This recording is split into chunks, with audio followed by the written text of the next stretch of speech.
Sejam todos muito bem-vindos ao programa Controverso. E aqui nós vamos discutir hoje uma avaliação sobre o ponto central das discussões políticas, sociais, econômicas que aconteceram no Brasil. Essa questão de poder, de esquerda, de direita, dessas concepções políticas, econômicas e sociais. Qual é a verdadeira origem disso? Isso nasce aqui no Brasil? Esse é um problema local? Esse é um problema do governo Bolsonaro? É um problema do governo da transição petista? Ou é uma situação no mundo? Foi pensando em fechar o ano com essa discussão que nós preparamos tudo isso para você. Fique conosco, você está num ótimo lugar, você está no lugar certo.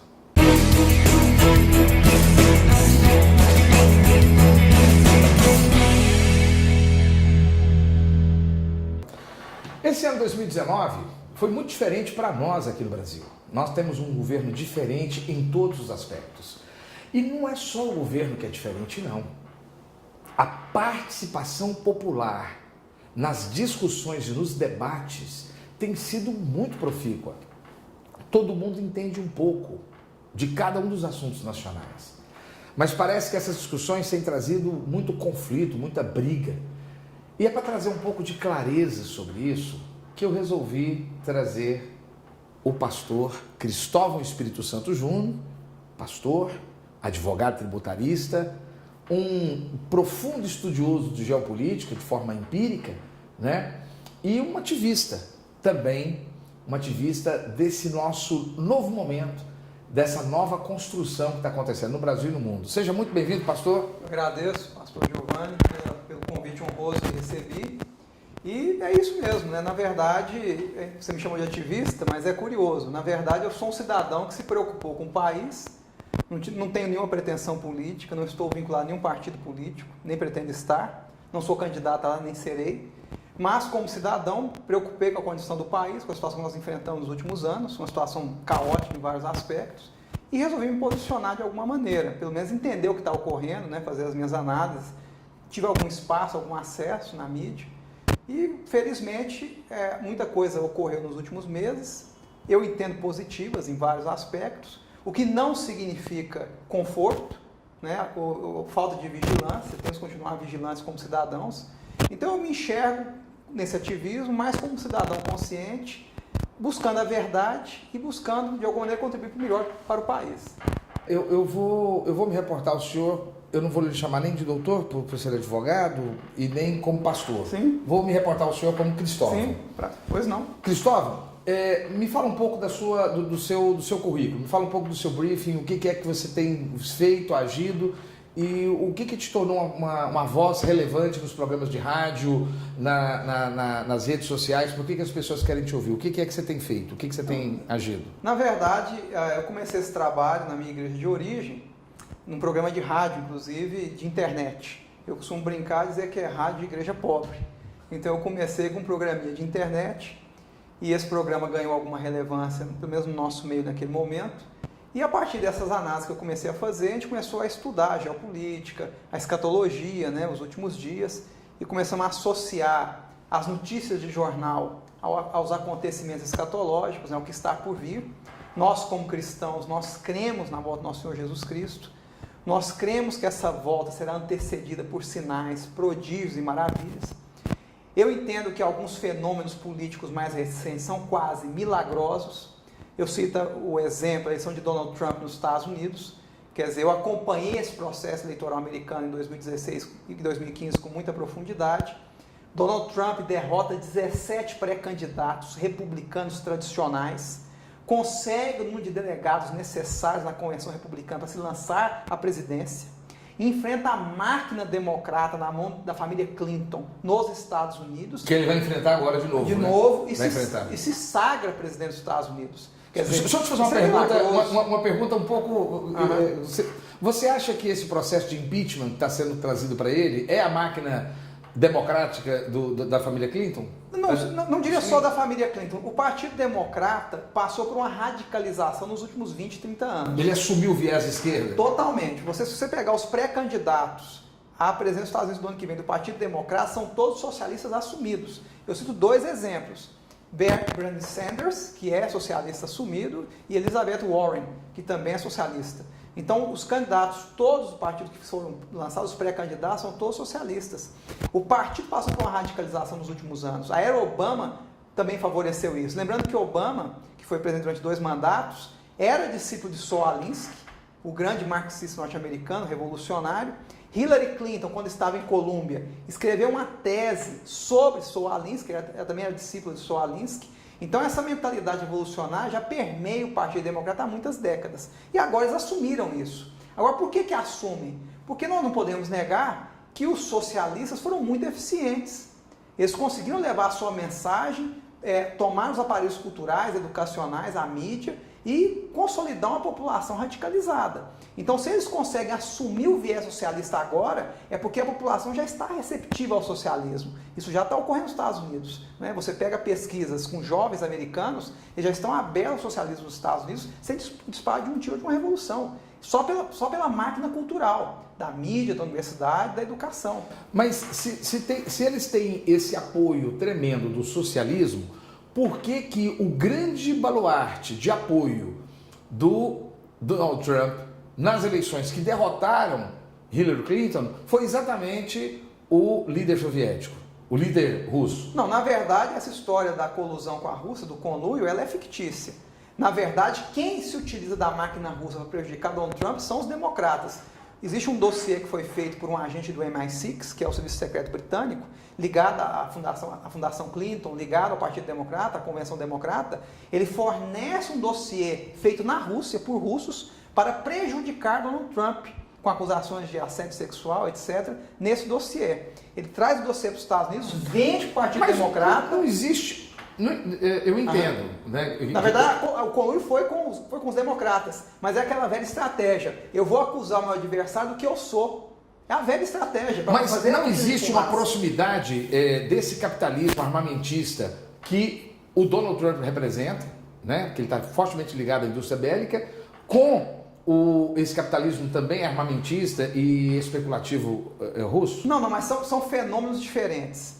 Você tem 3 grandes grupos disputando a hegemonia de poder no mundo. Isso é importante ser dito, porque não existe vazio de poder. Não. Então você tem 3 grandes grupos. Você tem um grupo muçulmano, que tem alcançado espaço, né, na Europa e tem crescido, inclusive no Brasil. Você tem um grupo sino-russo, que tem uma estrutura de poder, de lógica diferente da nossa. Por exemplo, no caso do Putin, ele tem um teólogo... Explica para o nosso telespectador a questão sino-russo, que é a questão chinesa. Chineses e russos, né? Eles estão aliados com o mesmo propósito, né? No intuito de realmente, de certa forma, governar os destinos, né? Influenciar a humanidade como um todo. No caso da Rússia, você tem um teórico chamado Alexandre Dugin, que é quem sistematiza a proposta Putin para o mundo, que é uma mistura de bolchevismo com mãe terra russa, com o globalismo. Ele mistura tudo isso e doutrina isso para o soviético, para o antigo soviético e o atual russo. Na verdade, o Putin ele é um desestabilizador. Eu me lembro que ocorreu um evento em Nova York quando o Trump tomou posse, que foi interessante. O Putin patrocinou os socialistas do Partido Democrata e patrocinou os apoiadores de Trump ao mesmo tempo. Isso. Então o objetivo dele não é apoiar um ou outro. É manter a política externa russa. Russa, que é de trazer o que o americano chama de civil unrest, que é trazer essa instabilidade social para o país que é adversário.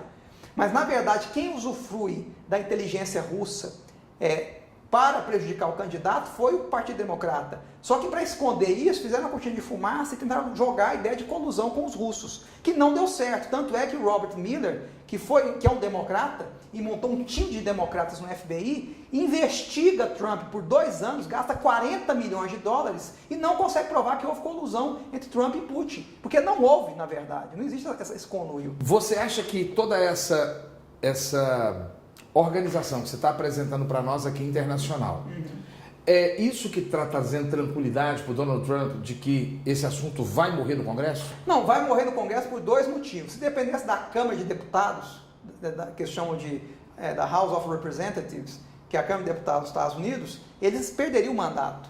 Porque a maioria é democrata. E como o partido está radicalizado, não tem diálogo com eles. É para tirar mesmo. Não tem diálogo com fascista. Não é nem falar. Não, é uma brincadeira. Nós vamos entrar nesse assunto mais à frente. Na verdade é o seguinte, com o partido democrata está radicalizado, não há como dialogar com eles. Os republicanos não conseguem dialogar com o Partido Democrata. É um objetivo político, né? Político, é poder. Não tem nada a ver com a verdade, disputa de não há poder. nada a ver com a defesa da democracia Você quer ver? americana. Vou te dar um exemplo. Qual que é a base da alegação do impeachment? Que Trump conversou com o presidente da Ucrânia e pediu um favor Que pessoal. é socialista. Pediu um favor pessoal. Esse atual Baseado, não. Esse atual não é baseado no poderio americano, Sim, né? pediu um favor para o presidente da Ucrânia para que investigasse Joe Biden, que era vice de Obama. Mas por que ele pediu isso? Porque está provado que houve um conluio com russos, ucranianos, o FBI, na época da campanha presidencial americana, antes de Trump ser eleito, para prejudicar Donald Trump. Ele sofreu grampos, ele foi investigado, né, inclusive como pré-candidato, foi perseguido pelo FBI em inúmeras ocasiões. Então ele queria que isso fosse investigado. E outra coisa, o Joe Biden, que era vice de Obama, pegou o filho dele, o Hunter Biden, e colocou numa empresa de gás e energia da Ucrânia para ganhar milhões de dólares, enquanto os americanos mandavam bilhões para a Ucrânia para combater o Putin. Então, na verdade, ele aproveitou da condição dele como vice-presidente e colocou o filho numa posição de autoridade na Ucrânia para ganhar dinheiro. Isso é propina, isso é corrupção. E o Trump queria que isso fosse investigado. Mais uma cortina de fumaça. Para evitar essa discussão nos Estados Unidos, não é? Cria uma cortina de fumaça que estava comunhando com a Ucrânia para prejudicar os democratas. Quando, na verdade, queria que fosse investigada a corrupção dos Mas a democratas. grande questão aí, de fundo, é que existem mecanismos americanos próprios para esse tipo de investigação e nos Estados Unidos eles levam muito a sério isso. Tanto é que a própria Hillary Clinton também, ela foi incriminada em razão de conversas laterais que havia sido feito enquanto secretária de Estado, que é, acho que o primeiro cargo, né, abaixo do presidente. Mas o caso da Hillary foi diferente. Só um instante.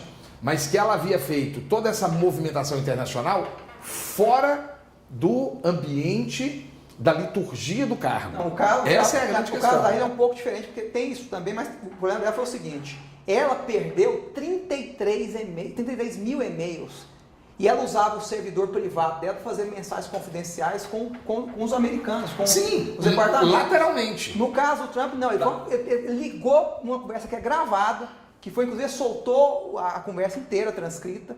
Ele conversou com o líder da Ucrânia sobre a situação da corrupção na Ucrânia, um país muito corrupto. Ele não queria mandar dinheiro para a Ucrânia, que é um país muito corrupto. E falou, olha, vocês têm que demonstrar para mim que esse país vai combater a corrupção. Eu estou com um caso de corrupção aqui sério. Eu tenho um vice-presidente do meu país, na época do governo anterior, que usou o filho para lavar dinheiro e trazer dinheiro ilegalmente para os Estados Unidos.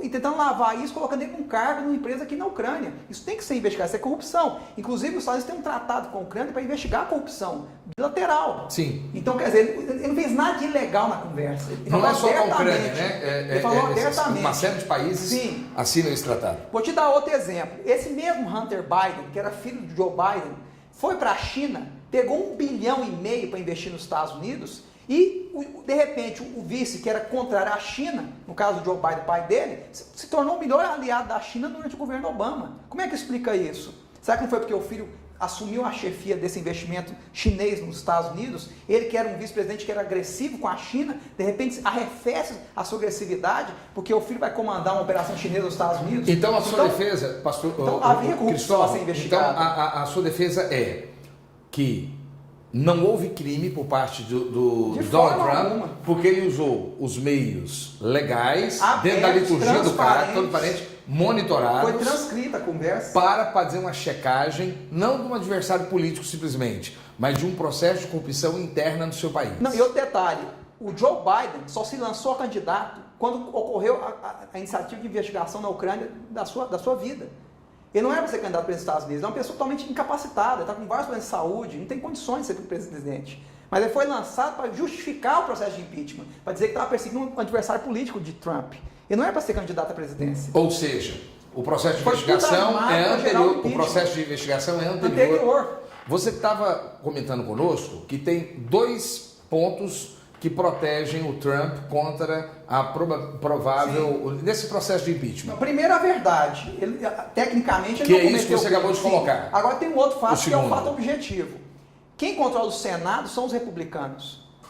E já disseram no Senado americano que quando chegar o processo de impeachment, eles vão tentar extingui-lo de imediato, pelo absurdo que ele é. Tanto, inclusive foi um processo que feriu normas jurídicas. Ele não permitiu o contraditório de Donald Trump, ele não pôde produzir prova, não pôde levar testemunhas. Foi quase uma coisa inquisitorial que se fez na Câmara dos Deputados. Então o Senado já diz, nós vamos barrar aqui no Senado, porque ele tem a maioria. Se não tivesse, também seria afastado do cargo. Por sorte, tem a maioria no Congresso. Agora, a opinião pública americana, você pegar as últimas pesquisas, a questão do impeachment está caindo no Conselho da Opinião Pública Americana. Eles são contrários ao impeachment. Até porque tem eleição que vem nos Estados Unidos. Então é um absurdo você tentar remover um presidente que vai se candidatar à reeleição no ano seguinte. Então que o povo remova e não o Congresso. Então, Cristóvão, você entende que por critérios objetivos, ou seja, o Trump não cometeu irregularidade, não cometeu. E por critérios políticos, subjetivos, que são os políticos processuais, né, não haverá interrupção. Mas você traz que existe aí um grande conluio internacional. Sim. Esse conluio internacional também atinge a política interna brasileira e é contra isso que toda essa discussão conservadora nacional luta? Na verdade é o seguinte, você tem, dentro desse movimento conservador, você tem linhas de ação. Eu estou ligado a uma linha que defende a busca da verdade. Não é? Eu sou um conservador cristão que entende que você pode ter economia de mercado, pode ter capitalismo, mas tem que ter uma base cristã para permear e balizar a sociedade. Olha, essa conversa vai ficar densa. Vai ficar densa. Então vamos deixar para o próximo, vamos deixar para o segundo bloco? Vamos deixar para o segundo bloco, nessa discussão. Mas é claro que essas forças globalistas, elas estão interferindo em todo o mundo, inclusive no Brasil. Vou dar um exemplo simples. Nós temos fundações internacionais poderosíssimas atuando no Brasil, que tem 100 parlamentares financiados por elas. Não que isso seja ilegal, são financiamentos legais, mas não há de ignorar o fato de que se você tem 100 deputados que estão, de certa forma, sob a sua subordinação, você vai influenciar a conta desses deputados. Nós temos isso no Brasil ocorrendo. Então há influência nacional sim no Brasil. Internacional. Em cima de pautas. Influência internacional. Exato, em cima de pautas que são pautas globalistas. São pautas da nova ordem mundial. Vamos falar no segundo bloco a respeito. E o segundo bloco está chegando já já. Vamos só tomar uma água. Fique conosco, você está no lugar certo. Em Goiânia, desde 2010, a Capital Mídias é hoje uma das maiores empresas de mídia exterior de Goiás. E por ser a mais completa do segmento, é a única que oferece 4 mídias: painel de LED, painéis iluminados, outdoor e painel rodoviário. Por 4 anos seguidos, a Capital Mídias ganhou o prêmio Os Mais Influentes da Comunicação de Goiás e se tornou referência quando o assunto é mídia exterior. Capital Mídias, a gente anuncia, você vende. De volta ao programa Controverso e continuamos aqui com a avaliação do Cristóvão Espírito Santo, pastor, advogado tributarista e um grande analista geopolítico, um ativista, ele mesmo coloca como voluntário, mas graças a Deus pelo seu voluntariado. Amém. Cristóvão, você trouxe que essa mesma construção ideológica, com interesses que atingem a economia, a política, interferindo na maior potência mundial, né? Esse é uma de tendência socialista que tem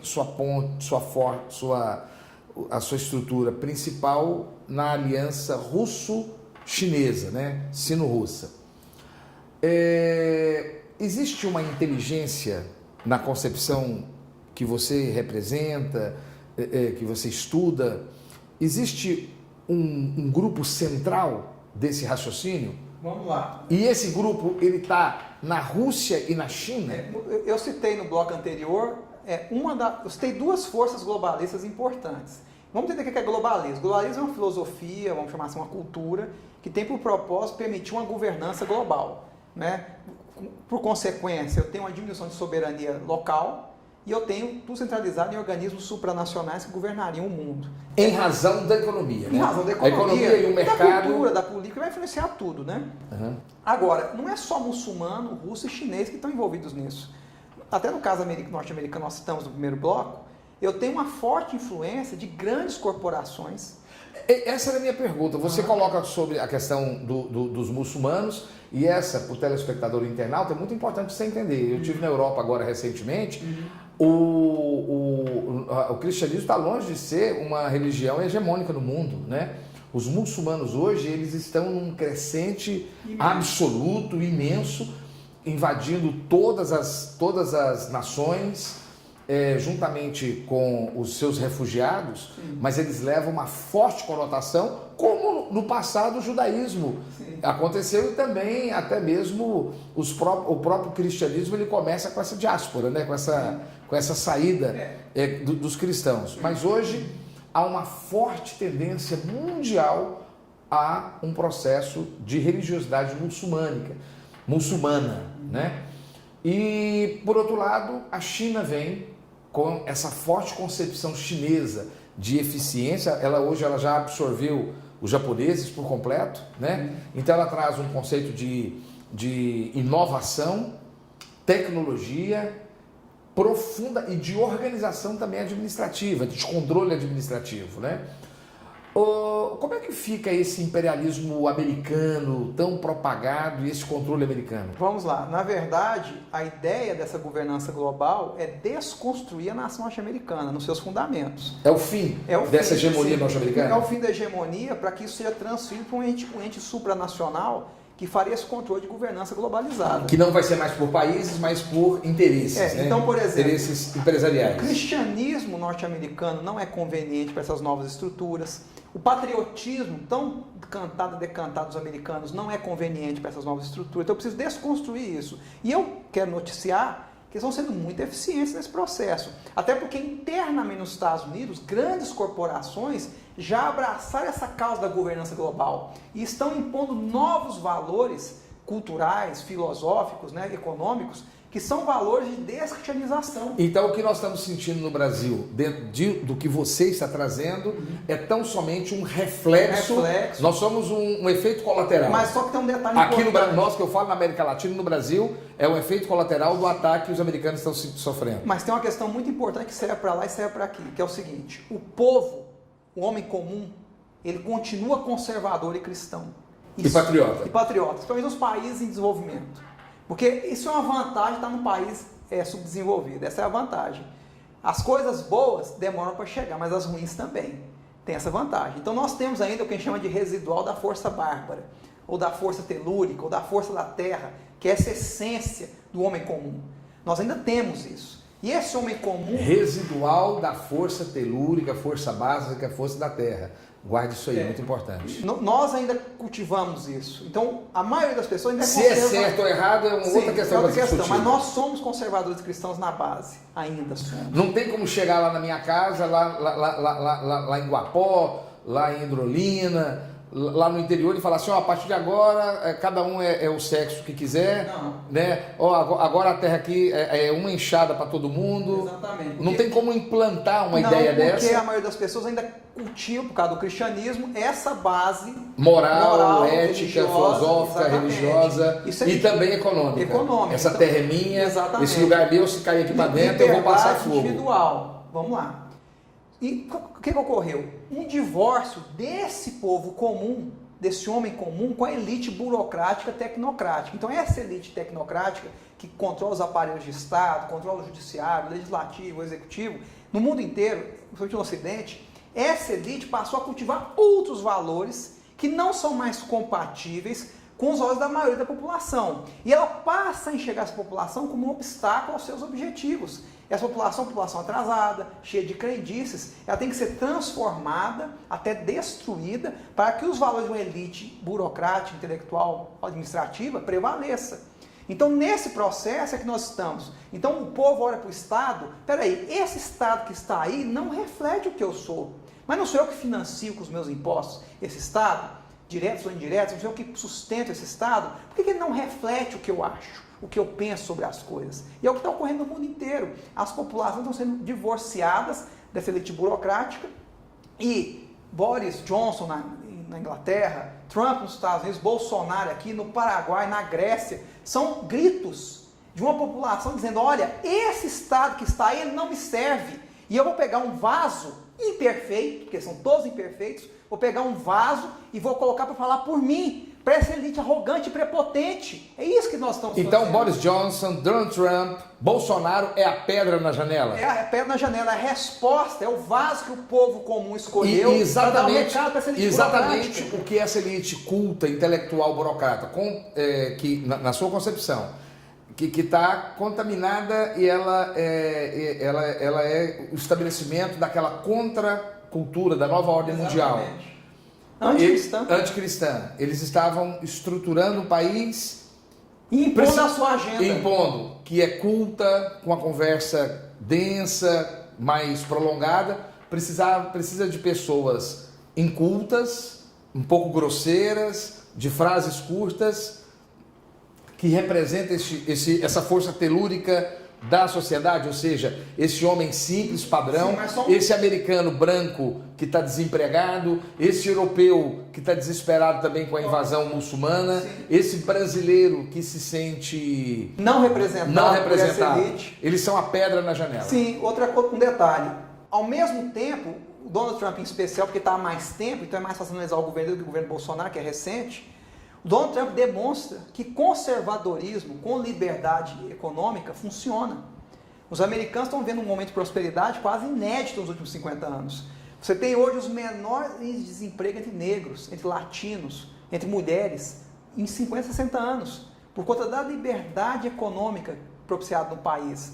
Eu acho que é melhor. Eu não sou contra o welfare state, eu não sou contra uma malha de proteção social. Para quem não sabe, o welfare state, o estado do bem-estar social, ele é a base, ele é a base do Estado desde de 1800 e alguma coisa, né? Ou seja, o Estado precisa fornecer uma estrutura positiva de proteção social. Esse welfare state, ele é muito utilizado na visão da esquerda como sendo uma função fundamental do Estado. Sim, é importante, mas eu acho que a melhor política social é desenvolvimento individual e emprego. E isso ele tem feito. Por exemplo, você tinha milhões de americanos na época de Obama usando food stamps, que seria o Bolsa Família nosso, né, um vale alimentação, etc. Hoje, mais 6 milhões saíram dessa condição, porque conseguiram emprego, não precisam mais usar os food stamps. Então, quer dizer, você libertar as pessoas desse aparato social todo também é positivo, dá dignidade a elas, de ganhar o próprio pão, o próprio sustento. E é o que ele fez. Hoje, o desemprego americano está em 3,5% e caindo.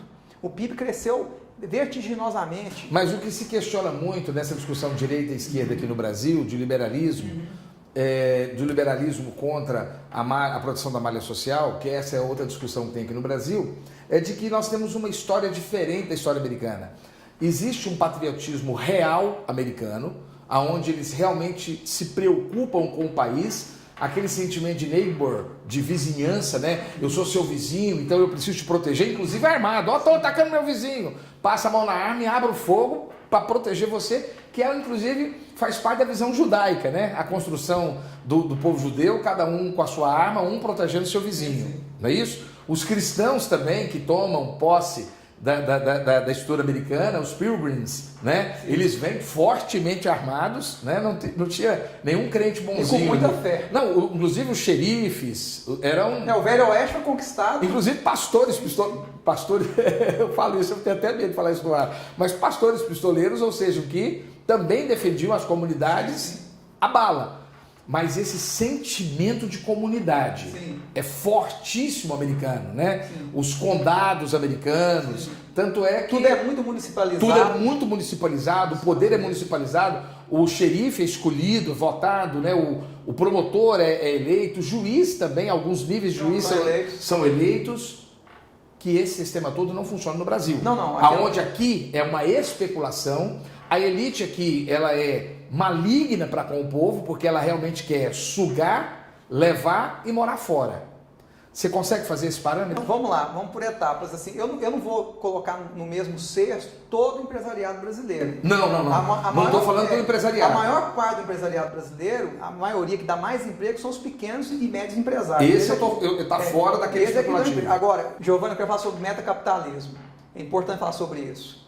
Nós tivemos um exemplo. O que é o metacapitalismo? De certa forma, é o capitalismo de compadrio, que nós tão bem conhecemos no Brasil nas últimas décadas. Aquele dinástico, né? Dinástico que usa o Estado para se completar as custas do contribuinte. E aí eu vou me manter através do meu filho ou do meu herdeiro. Ou eu vou usar a minha influência no Estado para conseguir um contrato, para expandir o meu negócio, que foi o que nós vivemos aqui nas últimas décadas. Segura só um pouquinho. Você não acha que esse metacapitalismo contaminou também as associações e até mesmo as igrejas? Com certeza. Nós temos igrejas que são, Com certeza. que são dinásticas, Sim, com que certeza. buscam simplesmente o poder e a estrutura. Sem dúvida nenhuma, sem dúvida nenhuma. Então, na verdade... Mas também associações e até mesmo para a esquerda, os sindicatos. Eu acho que tem que fazer um meia-culpa, né? Por exemplo, a esquerda se indigna muito com o Bolsonaro, mas eu já disse isso para você uma vez, num programa anterior.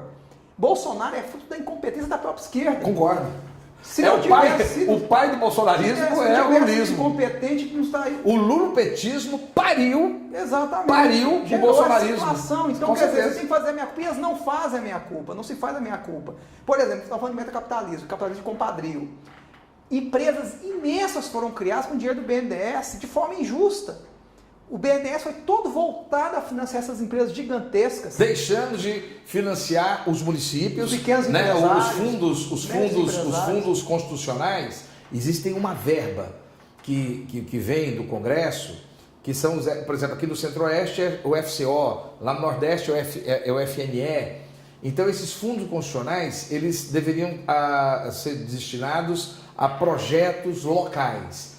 Esse dinheiro, ele praticamente deixou de existir, porque ele foi centralizado. Ele foi centralizado nos grandes projetos. Foi usado em grandes projetos e fora do país. Menos de 20 empresas, né? Fora do país, né? Financiar, inclusive, ditaduras no exterior. A gente sabe disso, é fato obedido. Não estou criticando ideologicamente, estou dizendo que foi fato. Ditaduras foram financiadas com dinheiro do BNDES. Portos foram construídos, rodovias, metrôs, etc. Então, e ninguém veio explicar isso. Calotes, e ninguém veio explicar isso até hoje. Ninguém veio explicar. Empresas gigantescas foram construídas na área de educação, na área de infraestrutura, né, na área de proteína animal. Empresas gigantescas foram construídas com esse dinheiro e num esquema de corrupção que foi revelado no Mensalão, foi revelado no Petrolão. Proteína animal, gente, é os grandes frigoríficos, tá? Os grandes frigoríficos. É fato, isso são fatos da realidade, não tem como negá-los.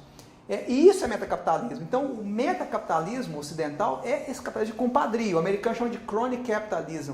É o capitalismo cronista, em que eu vou usar o Estado... Esse você não defende? Não. O que eu defendo é o velho capitalismo, de livre iniciativa, que construiu a sociedade americana que nós temos hoje. Não é? Foram séculos de bom capitalismo, no sentido da pessoa competir. Se surgiu uma empresa melhor que a minha, eu tenho que ceder lugar a ela. Eu não quero formar uma dinastia. O que nós temos no mundo hoje, na verdade? 200 grandes famílias no mundo. No mundo, controlando a economia, influenciando os governos, influenciando os órgãos supranacionais e comandando todo o espetáculo econômico mundial. E nessa nova governança mundial, ela vem para consolidar esse poder. Elas saíram dos seus países e elas realmente estão por sobre o mundo. E vem para consolidar esse poder. Por exemplo, essas certificações todas, ISO 9000, na área de educação estão surgindo várias certificações. É a governança mundial, debaixo dessas 200 famílias. Para você estabelecer padrões. Então eu só vou receber o recurso do Estado se eu me adequar ao padrão internacional que foi imposto. Esse pensamento não é meio socialista, não, doutor? O senhor não está sendo meio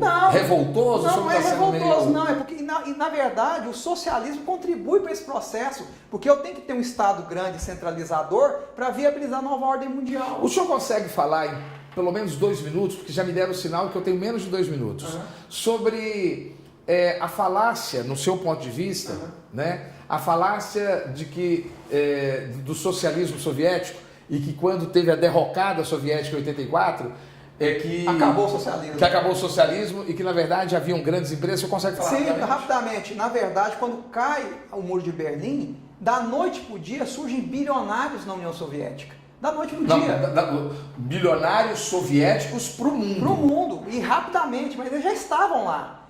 Porque, na verdade, o von Mises provou isso muito bem, economia planificada é uma ilusão. Você não tem como... Explica o que é a economia planificada. A economia planificada é que era operada nesses países socialistas, em que o Estado centralizava todas as decisões econômicas e planejava a economia por vários anos. Planos quinquenais, planos de 20 anos, 30 anos. Isso é inviável. Você tem que ter definição de preço. Preço quem define é o mercado. Então, qual que era a jogada desse pessoal? Eu vou manter uma economia planificada na aparência, centralizada aqui no Partido Comunista, mas eu vou permitir no mercado negro que surjam capitalistas. Eu preciso dessa economia informal girando para movimentar a economia planificada. Aí eu faço que nem alguns grupos milicianos que estavam operando dentro da polícia, infelizmente. Eu deixo o criminoso da minha escolha crescer. Sim. E tiro a concorrência dele. Tira a concorrência dele. Isso é capitalismo cronista, isso é metacapitalismo, isso é capitalismo de compadrio. Isso acontece na China hoje? Na China, totalmente. A China foi construída em cima de déficits com os Estados Unidos. Os americanos criaram um adversário, entre aspas, sem perceber. O déficit da economia americana em relação à economia chinesa, que o Trump tentou combater e está conseguindo fazer alguns acordos nesse sentido, que já é um avanço para o americano na prática, chegam a 500 bilhões de dólares por ano. Então foram 20 anos de déficits. Então quem constrói a economia chinesa são os americanos. A China, na verdade, ela tem 5 cidades prósperas e uma miséria imensa no seu interior. Essa é a verdade sobre a China. E era esse projeto que aconteceu na União Soviética, aconteceu na China, que estava tentando implantar aqui no Brasil? De certa forma, sim. No lulopetismo? De certa forma, dos sim. lulopetistas? De certa forma, sim. Porque, na verdade, o socialismo não consegue inovar. Porque como ele elimina o livre mercado, elimina a livre iniciativa, ele elimina a capacidade de inovação do país. Então ele tem que espionar o Ocidente, ele tem que buscar recursos no Ocidente. E no Brasil não é, o Brasil ainda tem um problema pior. Nós estávamos espelhando em países fracassados. Era Cuba, que é uma grande favela armada, né? A verdade sobre Cuba é essa. Venezuela, que está destruída hoje em todos os sentidos. Eram as referências que nós tínhamos de país para nos basear. E usando os recursos de um país rico como nós para financiar esses países. Então era pior ainda o modelo, é um modelo mais fracassado do que o chinês ou o modelo soviético. Rapaz, que conversa boa. Você não pode ficar de fora disso. Volta conosco para o nosso terceiro bloco final. Você está no lugar certo.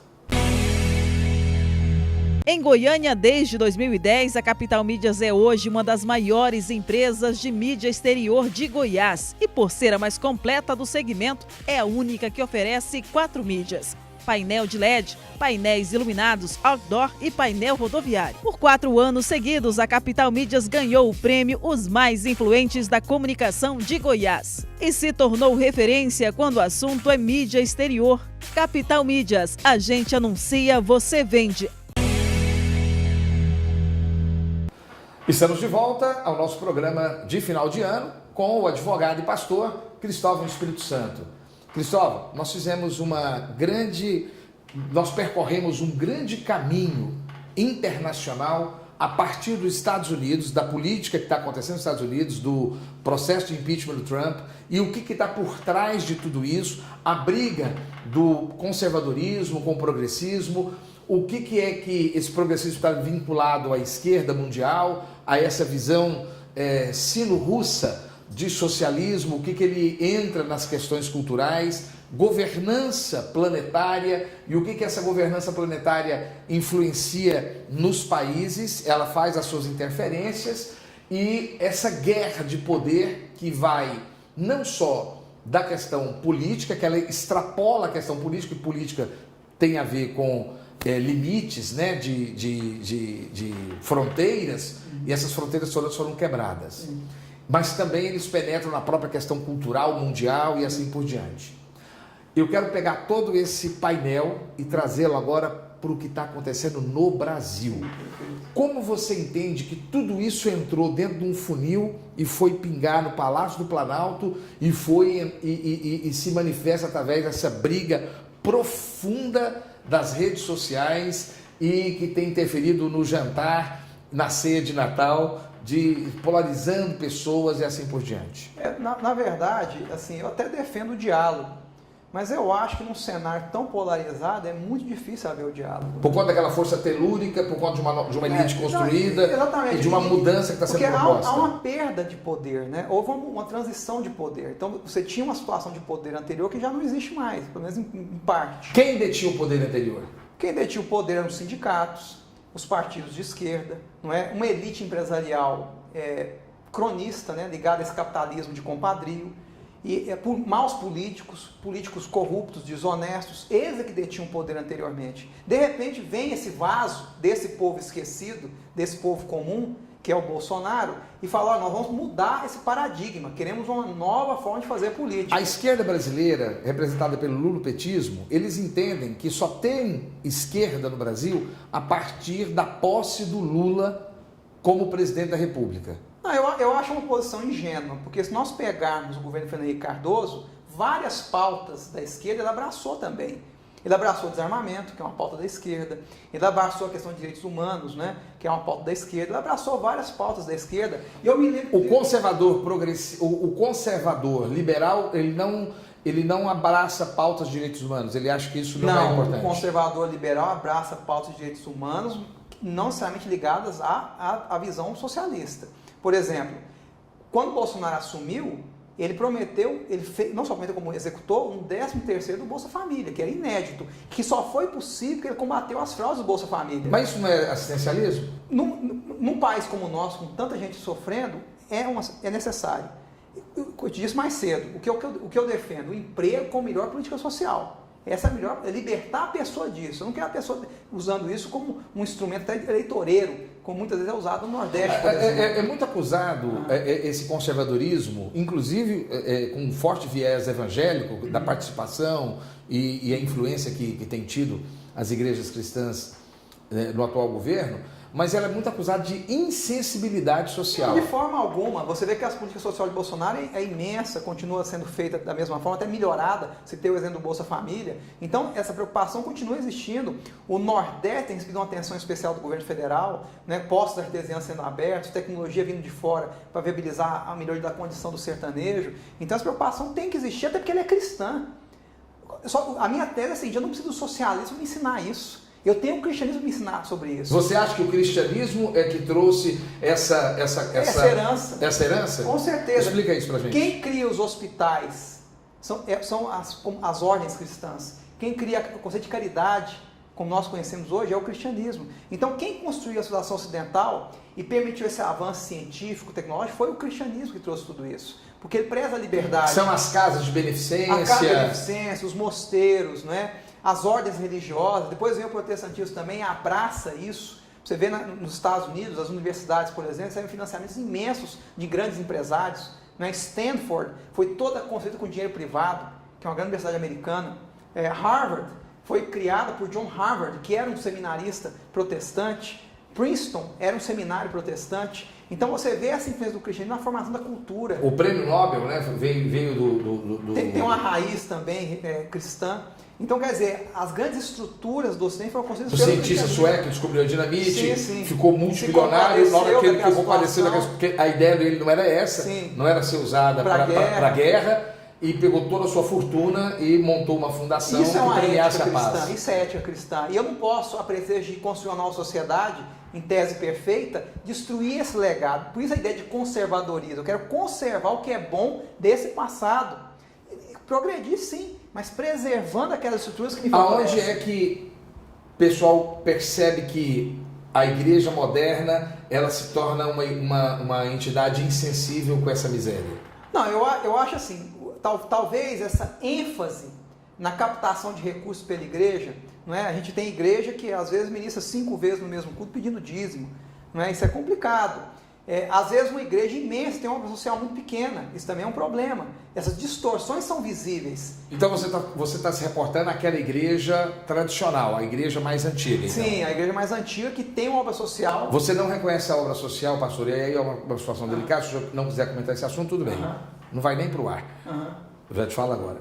Mas a grande questão é, o senhor acha que essa nova igreja que nasce do século de 1980 para cá, ela é distante dessa igreja beneficente, dessa igreja cristã, eu não vou do Caritas? Eu não vou generalizar todas. Eu acho que mesmo igrejas grandes fazem boa obra social, você tem exemplos disso. Mas, infelizmente, no geral, a gente vê as igrejas muito mais preocupadas em captação de recursos e pouca destinação para o social. E ela entra naquela mesma questão dinástica, né? Sim. Dinástica, também crônica, né? É o cronismo, né? O cronismo também. Acaba tendo alguma influência nesse sentido. Não vou entrar no mérito. Você tem igrejas familiares que fazem um excelente trabalho. Não estou generalizando. Estou dizendo que é um alerta. Agora, eu acho questionável dizer que nós não temos essa preocupação como evangélicos, como protestantes. Mas será que não é esse grupo que está apoiando o Bolsonaro? Não. Por exemplo, você tem... As igrejas tradicionais estão apoiando. Você vê que o governo tem uma preocupação social que está na mão, inclusive, de pessoas evangélicas, fazendo um bom trabalho social. A própria primeira-dama é evangélica e está envolvida em grandes causas sociais, né? Abraçou várias causas. Então, não acho que podemos generalizar. Estar lado a lado com a maçonaria nesse projeto, nesse processo, não incomoda a igreja? Não, a maçonaria, ela tem um papel político importante no Brasil, que é histórico, é secular. Não dá para ignorar a maçonaria. Eu só não acho que ela pode pautar o governo. É esse cuidado que o governo tem que ter. O governo pode ser pautado pela maçonaria. Não é? Ele tem que ter uma certa distanciamento. Mas nós sabemos que através do vice-presidente existe uma forte influência da maçonaria. Não, pode haver uma influência, mas ela tem que ser colocada no seu devido lugar. Ela não pode pautar todo o governo. Então o governo tem que ter autonomia para dizer à maçonaria, olha, nisso aqui vocês não vão interferir. Então, nessa onda conservadora, liberal, as igrejas não se sentem dividindo espaço com a maçonaria? Não, de forma alguma. E outra coisa, ainda que dividam, eu tenho que lutar para que prevaleça o valor cristão em tudo. Eu tenho um valor, eu tenho algo que eu valorizo, que é o cristianismo. Então isso tem que permear. Mesmo que a maçonaria não seja essencialmente cristã. Não, mesmo que não seja, ela vai ter que dar espaço, porque o governo é conservador cristão. Então a minha essência de valor é o cristianismo. Você crê então que esses mecanismos mundiais que nós estudamos no primeiro e no segundo bloco, como você vê ele sendo aplicado no Brasil, nesse governo Bolsonaro, nas estruturas com os líderes que ele tem colocado à frente dos ministérios e o apoio que ele tem tido dessas organizações? Sim, o maior cuidado que nós temos que ter em relação a isso são com as fundações internacionais. Nós temos fundações imensas atuando no Brasil. Elas, inclusive no início do governo Bolsonaro, já assumiram um papel de relevância dentro do Ministério da Educação, por exemplo. Hoje o Ministério da Educação está todo direcionado por fundações internacionais importantes. No estado de Goiás, a Fundação Lehman assumiu a educação do estado e abraçou isso, o governo não nega isso, não é? Inclusive, recentemente fez parcerias com a Unesco, me parece, há um interesse nesse sentido. Esse é o cuidado que nós temos que ter, porque essa pauta internacional no campo da educação, ela é totalmente anticristã. Ela defende uma linha humanista, cientificista, anticristã. Na visão desse pessoal, o cristianismo é uma crendice a ser destruída para dar margem ao progresso que eles entendem ser necessários. O que vai contra a pauta conservadora. Não foi a pauta que foi eleita com esse propósito. Então esse cuidado nós temos que ter. Nós temos que ter cuidado para o país não ser engolido por essa nova ordem mundial, que é forte, é presença, não é? Tem peso no Brasil, já tem muito peso. Eu citei um exemplo, acho que no bloco anterior, de que nós temos uma bancada imensa de deputados que tem uma certa ligação com fundações internacionais, fazem cursos, recebem influência desse pessoal. E é uma pauta perigosa, porque ela vai contra essa força bárbara, que nós já fazemos referência, essa força telúrica, contra o cristianismo, que está na essência do nosso povo. O cristianismo não é incompatível com o progresso, o cristianismo não é incompatível com o avanço da sociedade. Nos Estados Unidos, o governo Trump abraçou essa pauta conservadora cristã, o país tem avançado a passos largos no campo econômico, então não há impedimento para o avanço ao se abraçar a pauta cristã. Agora, ao se abraçar uma pauta dessa, em que eu vou impor um currículo mundial, como se quer impor no Brasil e em outros lugares, em que eu vou inibir a inovação, em que eu vou inibir que se discuta certos assuntos na escola e se faça certos questionamentos não do politicamente correto, eu vou inibir o avanço científico, eu vou inibir a inovação científica e tecnológica também. Então a economia sofre com essa pauta globalista uniformizada, com esse currículo comum. E nós estamos correndo vários riscos. Nós temos a BNCC, a Base Nacional Curricular Comum, imposta ao MEC, não é? Por entre aspas, meia dúzia de doutos, impuseram uma base para o país inteiro, o que eu acho um erro. Eu acho que cada estado tem que ter a sua base. Temos que dar liberdade para o ensino, liberdade de currículo. Nós não estamos tendo isso centralizado no MEC. Hoje você não colocaria seu filho, se por acaso ele estivesse num momento de formação, você não colocaria ele dentro de uma faculdade federal? Se você tivesse a opção, por exemplo, de fazer uma faculdade à distância, por exemplo, você... Não, eu infelizmente, com as suas honrosas, tem as exceções, né? Não vou generalizar também, mas infelizmente as instituições de ensino superior federais estão muito aparelhadas. Foram aparelhadas nas últimas décadas, né? Muito aparelhadas. E você, por exemplo, você não tem espaço na universidade hoje para discutir temas conservadores. É muito complicado você fazer isso. Você não consegue, por exemplo, esse espaço que está tendo aqui na nossa televisão, aqui nós irradiamos pela Fonte TV, canal 5, ligada à Fundação Ministério Comunidade Cristã, que é ligada à Igreja Fonte da Vida, mas nós também repetimos na TV canal Promessas, que também é ligada a um grupo religioso também. Você acha que dificilmente você teria esse espaço num ciclo de faculdades federais? Não falo nem por mim. O nosso telespectador pode ter acesso à internet, ao YouTube, é só buscar os depoimentos. São inúmeros, centenas de depoimentos mostrando a opressão dos alunos dentro das universidades federais hoje, com suas honrosas exceções. Quer dizer, você tem denúncias da Ana Paula Campanholo, que sofreu perseguição, já é deputada, se não me engano, no Paraná ou Santa Catarina. Ela sofreu perseguição dentro da universidade. Você tem exemplos, você tem o grupo Docentes pela Liberdade denunciando esses abusos. Esses abusos existem, são reais. Por que e nós estamos caminhando já para os minutos finais. Eu podia te ouvir horas aqui, Cristóvão. Por que é tão difícil o diálogo? Por que é tão difícil? Por exemplo, eu tenho uma forte formação de esquerda. Eu sou pastor evangélico, eu sou empresário, sou advogado de empresa. Né? Você é pastor, você é advogado tributarista. Nós conseguimos dialogar, a gente consegue conversar.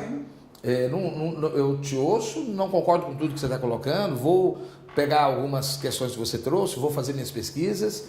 Por que esse diálogo é tão difícil hoje no Brasil? Porque está tudo muito polarizado. Isso é ruim para os dois lados. É ruim para a esquerda e é ruim para a direita. Porque enquanto as pessoas estão discutindo questões menores, eu tenho uma nova ordem mundial se impondo, inclusive sobre o país. Por exemplo, nós temos a questão do metacapitalismo, das fundações internacionais. Nós temos a China tentando impor no Brasil também a sua agenda de forma muito forte. Não tem ninguém bonzinho do lado de fora, não né? Não tem. Então, assim, enquanto nós Trump, I love you. Enquanto nós estamos aí com discussões na internet, memes e polêmicas, eu tenho uma nova ordem mundial se impondo ao Brasil de várias maneiras, na educação, nos estados, né? Através do secretário de Educação, se impondo via... Mas você não acha que essa unidade deveria partir da presidência da República? Você não acha que num país como o nosso, uma república federativa brasileira, ela não é incumbência do presidente da República? Mas o que eu percebo, assim, nos bastidores, é uma abertura maior para se ouvir o outro lado do que da parte da esquerda para com a direita. Eu vejo o pessoal do governo disposto a ouvir. Você acha que o Weintraub do Ministério da Educação, você acha que o Salles do Meio Ambiente, a própria Damares, você vê eles com pessoas abertas para ouvir? A Damares talvez mais que os dois que você citou anteriormente. A Damares porque ela é educada, ela tem aquele jeitinho de professora. Eu vejo uma abertura. Mas assim, é muito abertura nesse momento, esse conservadorismo, porque inclusive com forte viés evangélico, ainda, da participação a ser avaliada, e a influência a ser que tem tido e as existe uma igrejas linha. cristãs Não adianta também do eu querer atual governo, dizer que eu vou fazer um mas diálogo, ela é muito acusada de insensibilidade social. Conservadora cristã. E tem que ser respeitada. E eu já disse aqui e demonstrei. Mas ela precisa ser agressiva? Não acho que tem que ser agressiva. Talvez melhorar... Chamar Paulo Freire de energúmeno? Não, talvez melhorar o approach, né? Mas, de qualquer maneira, você está demarcando um território, deixando claro que aquela, entre aspas, velha ordem anterior, ela se perdeu. E eu tenho uma nova ordem a ser estabelecida. Então, vai haver atritos, às vezes palavras mal trocadas, isso acontece, mas a gente percebe uma tentativa ainda de fazer algum tipo de conciliação. Talvez o ano de 2020 seja o ano da conciliação. Eu ouvi chamar Dom Tomás Balduino, Casadaglia de safado. Esses velhos safados. Você entendeu? Evaristo Arnes. Eu vi o pessoal na morte agora do Sobel. Falou, graças a Deus que esse aí já foi embora. Então, detalhe, mas eu não alivio a esquerda também não. Eu tentei conversar com um jovem jornalista formado e eu estava tentando buscar essa conversa, eu estava tentando buscar extrair dele o que eu estou extraindo de você. Por que você pensa assim? Como é que foi? E eu perguntei para ele, olha, você poderia... Ele me trouxe muita coisa bacana também, mas eu poderia trazer você junto com a pessoa. Ele falou assim, não. Não tem conversa com fascista. Eu falei, mas espera aí. Não tem conversa com fascista. Ou seja, há uma total impossibilidade. Nesse momento, talvez sim. Você acha, e aos minutos finais do nosso programa, você acha que a gente vai conseguir melhorar isso para os próximos anos? Nós temos 3 anos de governo Bolsonaro ainda. Eu espero que sim, ninguém deseja isso. Agora, a preocupação é que nessa mentalidade, eu não estou nem entrando no método ideológico, você se torna juiz da humanidade. E ao se tornar juiz da humanidade, julgar vivos e mortos, não é? Essa mentalidade revolucionária traz essa capacidade, por isso que ela é atraente, por isso que as pessoas abraçam essa mentalidade revolucionária. Ao se tornar juiz da humanidade, você não é julgado, você está acima de todos. Todos são canalhas, menos você. Exato, então eu não vou sentar com eles, eu estou numa posição superior a deles. Eu sou o juiz da história, de uma sociedade que eu não sei qual será e que eu vou construir. Então eu não tenho que sentar com ninguém, eu não sou julgado por ninguém. E é perigosíssimo isso. E é essa mentalidade que é construída. Então falta humildade, falta respeito e falta amor cristão. É o que está faltando. Quem sabe falar mais de cristianismo ajude a mudar essa realidade. Queridos, e esse foi o nosso programa de hoje. É um programa intenso, com muitas informações, e é assim que eu fecho o ano de 2019. E abro, antes de concluir o programa, você tem aí 30 segundos para fazer suas considerações finais. Primeiro, agradecer a gentileza, um convite tão honroso, a gente está sempre à disposição para ajudar. Desejar ao nosso telespectador um Feliz Natal, um ano novo repleto das bênçãos de Deus e dizer que a preocupação que tem em especial é com o país. Eu não estou ligado a nenhum grupo político, não tenho nenhum interesse financeiro, econômico, de cargo, de nada. Eu sou um cidadão que se preocupou com a situação do nosso Brasil e que almeja um futuro melhor para todos. Deus abençoe vocês. Você está no Controverso e você esteve comigo durante todo o ano de 2019. Muito obrigado. Porque a minha razão de existir enquanto programa, enquanto comunicador, enquanto apresentador, é você que está aí nos assistindo. Espero que em 2020 a gente possa enfrentar novos desafios, romper novas barreiras e construir um caminho de argumentação e de busca da verdade. Para isso nós estamos aqui e é por isso que eu digo sempre, você está no lugar certo. Que Deus te abençoe, Feliz Natal, Feliz Ano Novo e eu te aguardo muito no ano que vem. Fevereiro nós retornamos.